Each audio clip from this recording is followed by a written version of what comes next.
Alors, dans cette vidéo, on va voir qu'est-ce que c'est des rapports, des taux et des proportions. Premièrement, un rapport, c'est lorsqu'on veut comparer deux éléments de même nature. Donc, on veut comparer deux choses qui sont pas identiques, mais qu'on parle de la même affaire. Admettons, la longueur de ma maison comparativement à la longueur de mon voisin, de la maison de mon voisin. Donc, on compare deux choses qui sont de même nature. La façon dont on écrit un rapport, c'est soit avec les deux points. Donc, par exemple, on met la longueur de ma maison, deux points, la longueur de la maison de mon voisin, pour être capable de bien les comparer. Et vous allez voir cette forme-là, les deux points, c'est souvent quand on parle d'échelle, par exemple dans une carte géographique ou qu'on veut comparer un modèle réduit avec le modèle réel, par exemple pour une voiture ou etc. Et ensuite, on peut utiliser aussi la fraction. Donc, on met les deux rapports sous forme de fraction.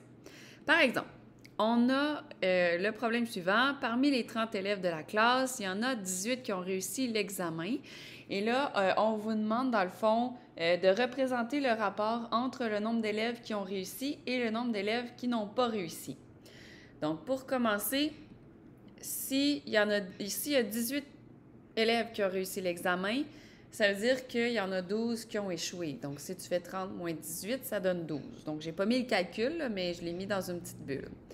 Si on veut comparer le nombre d'élèves qui ont réussi l'examen avec le nombre d'élèves qui n'ont pas réussi l'examen, on peut l'écrire de deux façons différentes. On peut utiliser les deux points, comme je vous l'ai dit tout à l'heure. Donc, 18 élèves réussis comparativement à 12 qui ont échoué.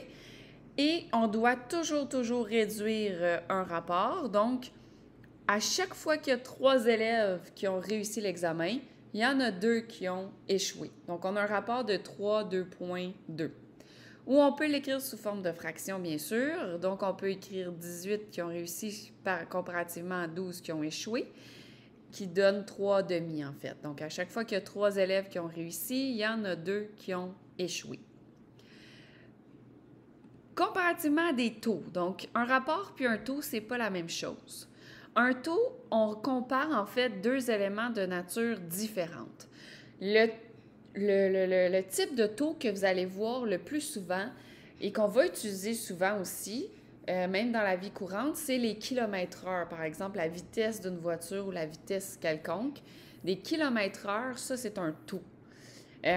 Et pourquoi? Parce qu'on compare deux choses différentes. On compare une distance et on compare un nombre d'heures. Même chose avec des montants d'argent. Admettons qu'on dit que c'est 16 par personne, mais là, on compare un montant d'argent avec un nombre de personnes. Ça, c'est un taux. On ne compare pas deux choses de même nature. Et on l'écrit, dans le fond, un taux, toujours sous la forme de la fraction. Donc, un taux, c'est toujours écrit sous forme de fraction.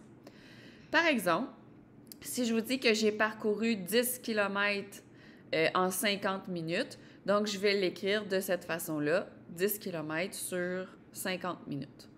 Donc, c'est tout simple, c'est tout. Par contre, on a un taux qui est différent, le taux unitaire. Le taux unitaire, dans le fond, ça le dit dans le mot uni. Ça veut dire que le dénominateur, il faut qu'il soit égal à 1. Par exemple, dans le problème que vous avez, on dit « Ma mère a acheté un paquet de saucisses pour le souper. Dans le paquet, il y a 16 saucisses et nous sommes 4 dans notre famille. » Et là, on demandait combien il y a de saucisses par personne. Donc, on écrit notre taux, 16 saucisses pour 4 personnes. On l'écrit sous forme de fraction. Et dans le fond, ça, c'est équivalent. Si on veut trouver le taux unitaire, on veut savoir combien de saucisses on va avoir pour une personne. Il faut absolument que notre dénominateur soit 1. Ça veut dire que vous pouvez prendre votre nombre de saucisses qui est 16, divisé par le nombre de personnes qui est 4. Ça veut dire qu'il y a 4 saucisses par personne. Ça, c'est un taux unitaire. Et là, mon exemple va arriver après. Donc, je suis désolée pour ça. Ensuite, si on veut parler de rapports et taux équivalents, donc si on veut avoir des rapports et des taux qui sont pareils, qui sont équivalents, c'est que on peut regarder, voir si la division est la même.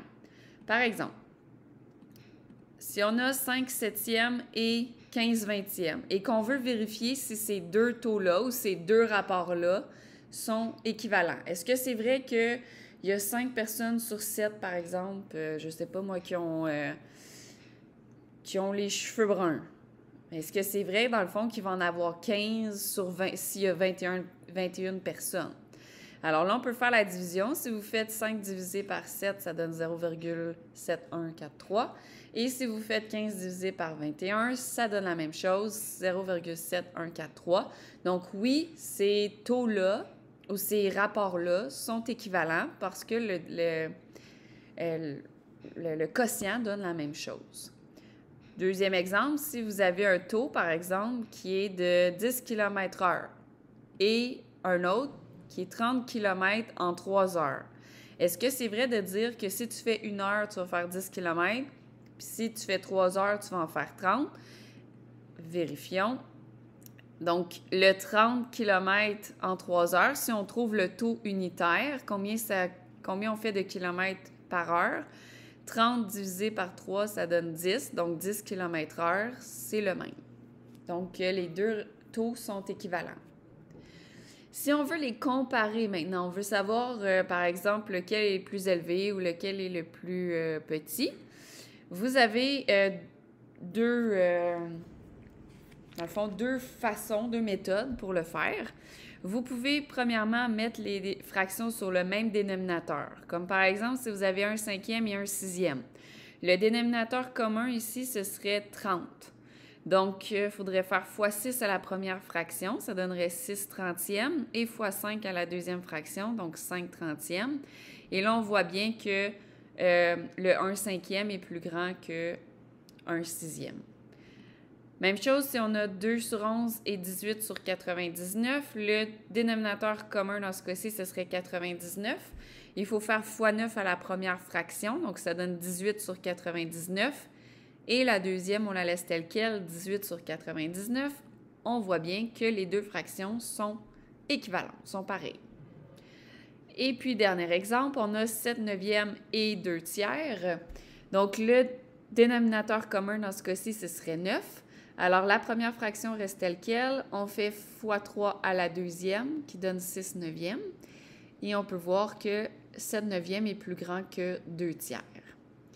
La deuxième méthode que vous pouvez utiliser, c'est encore une fois de trouver leur quotient, donc de faire la division.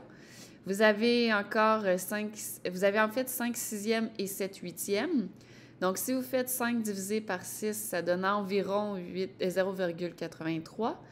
Puis, j'ai arrondi là. Et si vous prenez 7 huitièmes, ça donne 0,875. Donc, on peut voir que 7 huitièmes est plus grand que 5 sixièmes. Deuxième exemple, on a 2 dixièmes et 1 cinquième. Donc, 2 divisé par 10, ça donne 0,2. Puis, 1 divisé par 5, 0,2 également. Donc, les deux fractions sont équivalentes. Et on peut voir aussi facilement que 1 cinquième, si on multiplie cette fraction-là par 2, ça nous donne bien évidemment la première. 4 neuvièmes et 13 quinzièmes. Donc, 4 divisé par 9, ça donne 0,4. Et 13 quinzièmes, ça donne environ 0,867. Donc, on peut voir que 13 quinzièmes est plus grand que 4 neuvièmes. Donc, ça, c'est pour comparer des rapports ou des taux. Maintenant, lorsqu'on parle de proportions, en fait, des proportions, c'est deux taux ou deux rapports qui sont équivalents, en fait. OK? Et là, ce qui est particulier avec une proportion, donc quand on a deux fractions qui sont équivalentes, donc deux taux ou deux rapports qui sont pareils, lorsque vous faites... Attends, je recommence, je vais dire du début, là. Donc, premièrement, la valeur qui est en haut à gauche, le A, qui est dans ce cas-ci, et la valeur qui est en bas au dénominateur à droite, ce sont ce qu'on appelle des extrêmes. OK? Ils sont en diagonale. Et ce qui est en bleu, donc le B qui est au dénominateur à gauche et le C qui est le numérateur à droite, on les appelle les moyens. Et dans une proportion, ce qui est particulier, donc lorsqu'on a deux rapports ou deux taux qui sont équivalents, le produit des extrêmes, donc là, lorsque vous faites A fois D, par exemple, le produit des extrêmes, est le même, donc ça donne la même chose que le produit des moyens. Donc A fois D donne la même chose que si vous faites B fois C. Alors ça, c'est une autre façon aussi de vérifier si deux rapports ou deux taux sont équivalents. Si vous voulez savoir si ces deux rapports-là sont équivalents, vous pouvez faire le produit des extrêmes, le produit des moyens, et si ça vous donne la même chose, automatiquement, c'est une proportion, donc on a deux taux ou deux rapports équivalents. On va faire un exemple pour que ce soit un petit peu plus clair là, dans votre tête. Admettons qu'on a 3/4 qui est égal à 21/28e. Et là, on veut vérifier, voir si c'est vraiment deux rapports ou deux taux qui sont équivalents. Est-ce que c'est vrai ce que j'ai écrit là? Alors, ce qu'on va faire, c'est qu'on va faire le produit des extrêmes. Je vous rappelle que les extrêmes, c'est le 3 et le 28. Donc, on va multiplier le 3 avec le 28. Donc, 3 fois 28, ça nous donne 84. Et ensuite, on va faire le produit des moyens. Donc, je vous rappelle aussi que les moyens, c'est le 4 et le 21. Donc, le produit des moyens, c'est 4 fois 21, bien évidemment. Et ça nous donne aussi 84. Alors, vu que les produits sont les mêmes, automatiquement, on a une proportion. Donc, on a deux rapports ou deux taux qui sont équivalents. Si on n'avait pas eu la même réponse, là, on pourrait dire que c'est faux, qu'est-ce qu'on a écrit, que les rapports sont pas, ou les rapports ou les taux sont pas équivalents. Ça donne pas une proportion.